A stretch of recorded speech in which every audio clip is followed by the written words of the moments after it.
All right, so I want to show you something I've been meaning to work on for a while, and that is how to use a calorie tracking app.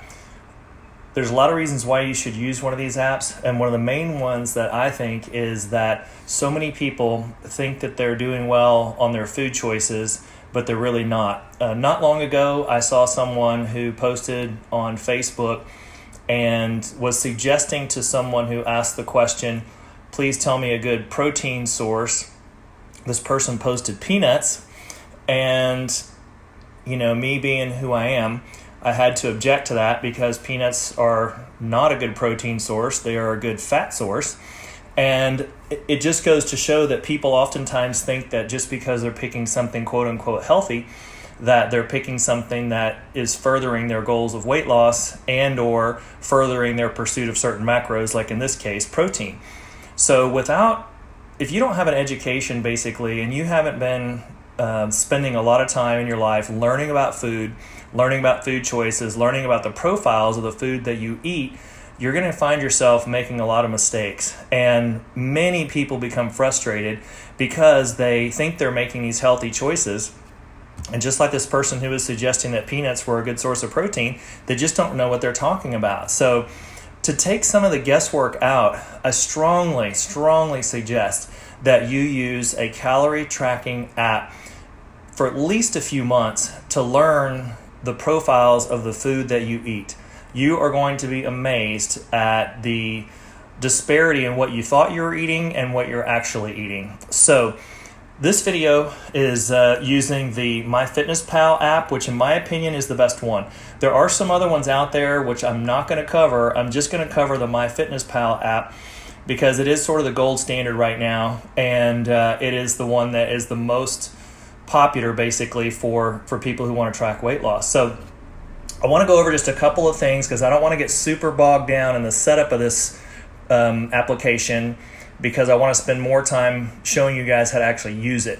However, the way that this app works, now this is the computer screen that we're looking at now, but they also have an app for your phone, and you create an account. You can see my account up here, name is Sterling Anadar, and you can create an account and create a profile, and in there you can set up certain specific parameters. So I want to go over just a couple of things, and then I'm going to show you how to use it.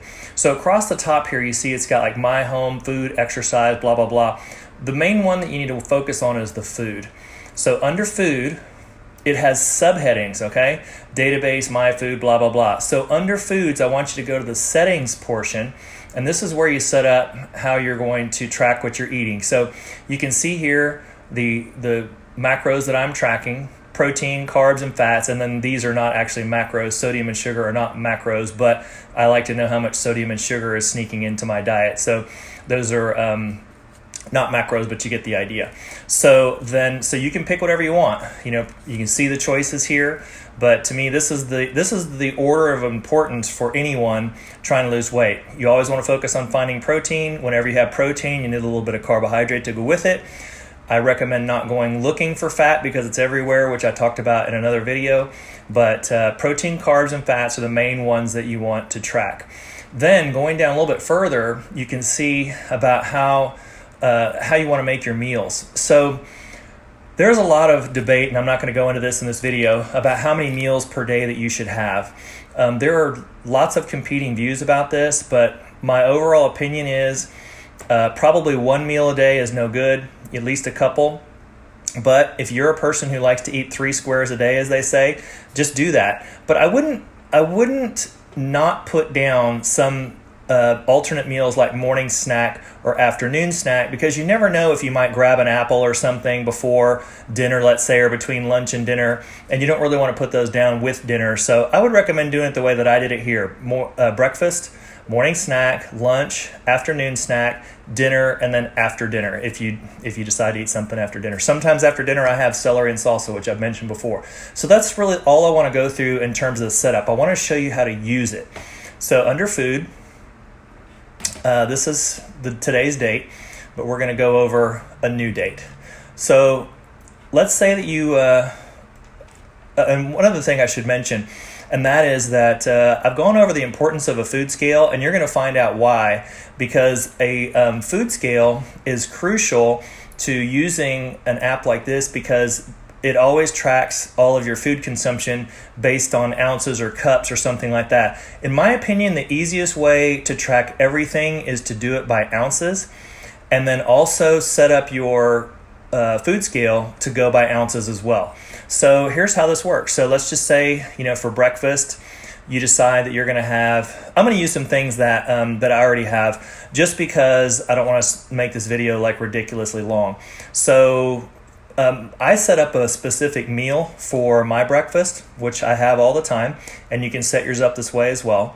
And I have eggs and cream of rice almost every single day for breakfast. So you can set this up as a meal, which is intuitive. You don't need me to go over it. And then add that as checked. And of course, there's a problem. That's funny. So we'll go back and do it again. So meals. And let's try this. We'll do 8 egg whites and cream of wheat, which is similar. I used to eat that more. Let's see if that causes an error. No. Okay. So I don't do this meal very much anymore. And it has 2 sets of egg whites, so we need to delete one. So more commonly these days I'm having, whoops, I didn't mean to do that. So egg whites. I have 10 egg whites most days, so here we go.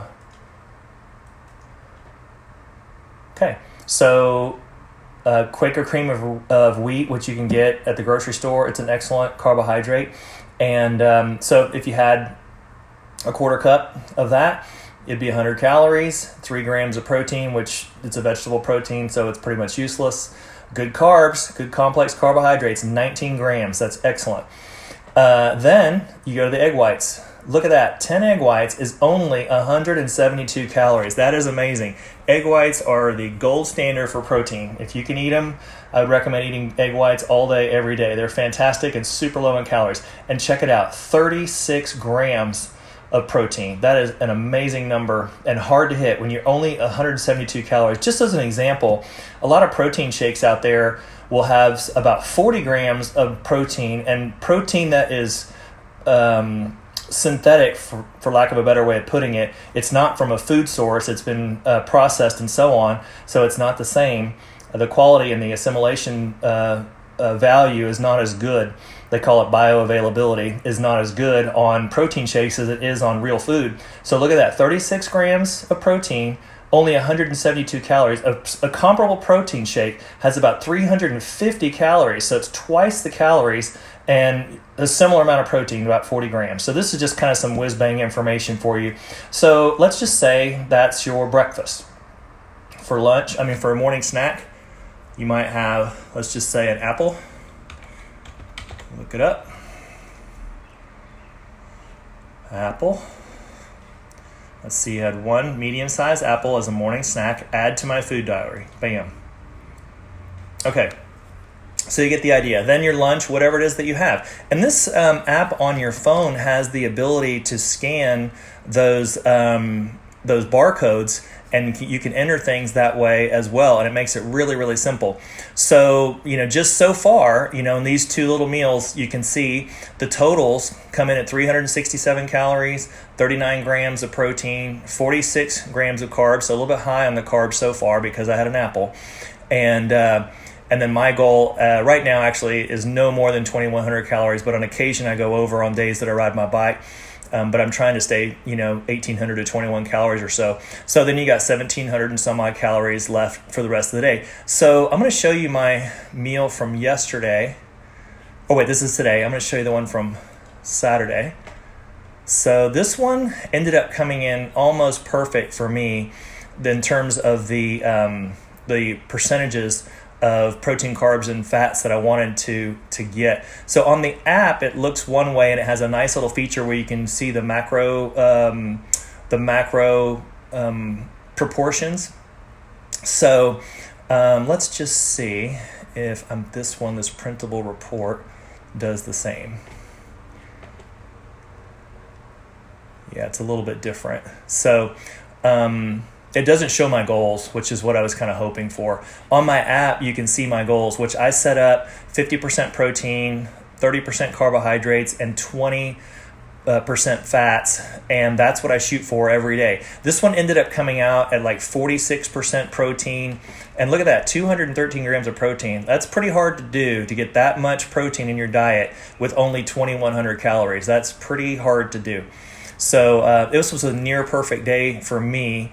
I think I got, like said, 46% protein. I think I had like 39% carbohydrates, so a little high. Or somewhere around there, and then a little bit less, I think, on the fats. But I'm doing this off the top of my head. I can't remember exactly what they were, but it was good. So on this day, just to kind of show you some of the things that I'm eating, I showed you I had my egg whites and cream of rice. That's my normal breakfast, 385 calories. And look at that, 40 grams of protein for breakfast at only 385 calories. That's really good. I had a salad for lunch at this place called Jason's Deli. And it was salad and a bunch of egg whites, basically. Cherry tomatoes, cucumbers, all those are, for the most part, zero. I had to go to church last night, and I was hungry between this lunch and my dinner that I had afterwards. So I had 4 dried apricots, which I don't really love that because they're pretty high in calories. Only 4 was 80 calories, so it's a lot, but I was hungry. Then I went and had sushi, which I do most Saturday nights. And I got basic things, sashimi, which is basically raw meat, a few pieces of sushi because you need some carbs with all your protein. So I just got a few pieces of sushi and ended up at a pretty high amount of calories for a meal, 955, but I had an unbelievable amount of protein, 116 grams. That's just ridiculously good. So, and then I came home after church and after dinner, and I just had the munchies a little bit. So I had 2 pieces of Ezekiel bread, which I don't recommend doing. If I wouldn't have had that, I'd hit perfect numbers that day. And then I've mentioned to you before that I have often celery and Mateos, which I love, but you can see that for all intents and purposes, that is 0 calories. 30 calories for 4 stalks or 2 stalks of celery and some hot sauce basically is, 60 calories is practically the same as 0. But it's low. So you can kind of see, like, once you start doing this and you pick things like, you start adding in things like cheese, you start adding in olive oil, you start adding in ham, things like that to your diet, it will blow your diet big time.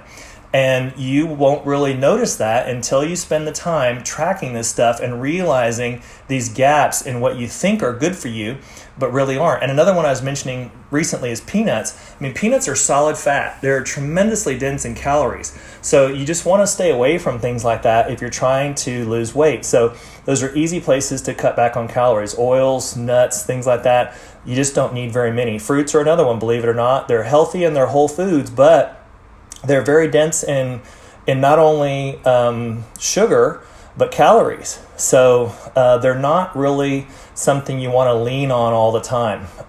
Try to go more towards the egg whites if you can do it. They are by far the best thing that you can put in your mouth for your person that's trying to lose weight. So I hope that helps you. This app is really powerful.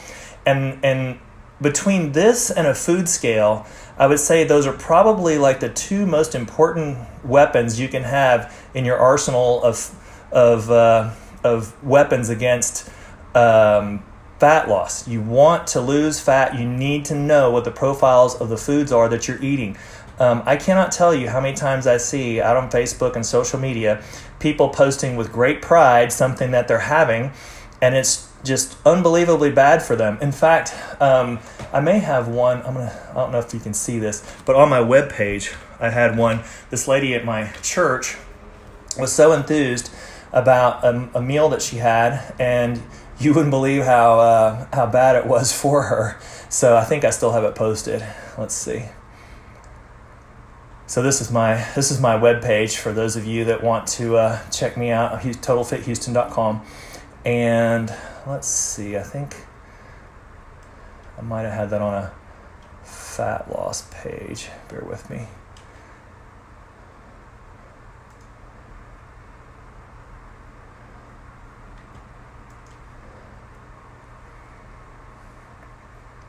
Yeah, so here's this salad that this lady had at my church. So, I mean, look at this. It looks healthy. You see that and you think that's not too bad.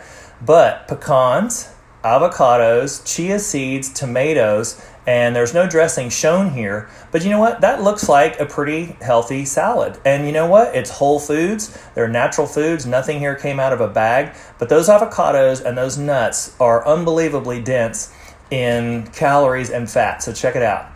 Here's the numbers on this. That salad, amazingly, 1,497 calories. Now, that is for most people trying to lose weight, their full daily allotment of calories. So that's how you can get messed up thinking that you're doing good and you're, eating healthy whole foods that didn't come out of a bag and so on, but you're really messing up your diet. So keep that in mind. You need to use this tracker so that you can get a handle on staying away from things like avocados and pecans, because those are just going to slow down your weight loss. All right. So I hope you guys found this useful. This is a really important video.